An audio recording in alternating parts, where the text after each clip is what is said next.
મુન્દ્રા શહેર અને તાલુકામાં દેશી દારૂનું દૂષણ ગંભીર સમસ્યા બની રહ્યું છે, ત્યારે મુન્દ્રા પોલીસે બુટલેગરો સામે કડક કાર્યવાહી શરૂ કરી છે અને એક મોટા દારૂના નેટવર્કનો પર્દાફાશ કર્યો છે.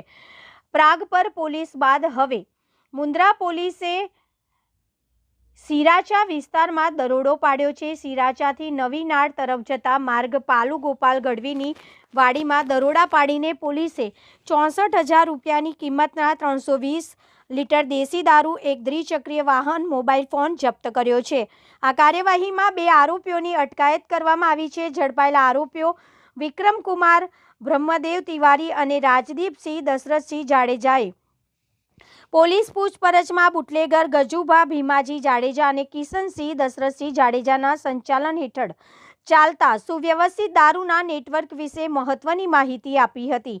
પોલીસે તેમની કબૂલાતના આધારે કુલ 10 લોકો સામે પ્રોહિબિશનની કલમો હેઠળ ગુનો દાખલ કર્યો છે. આ કેસમાં સૌથી ચોંકાવનારી બાબત તો એ છે કે આરોપી ગજુભા ભીમાજી જાડેજા ભૂતકાળમાં નવીનાળ ગામના સરપંચ તેમજ મુન્દ્રા તાલુકા કોંગ્રેસના પ્રમુખ રહી ચૂક્યા છે.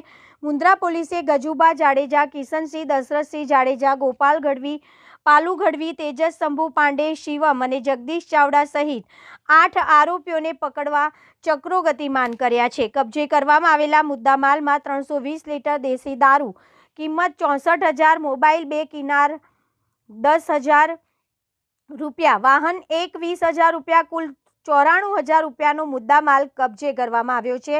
હાલ ફરાર 8 આરોપીઓને ઝડપવા માટે પોલીસ દ્વારા તજવીજ તેજ કરવામાં આવી છે. મુન્દ્રામાં ખુલ્લેઆમ ચાલતા દેશી દારૂના નેટવર્ક સામે પોલીસે કરેલી આ કાર્યવાહીથી સમગ્ર વિસ્તારમાં ખળભળાટ મચ્યો છે.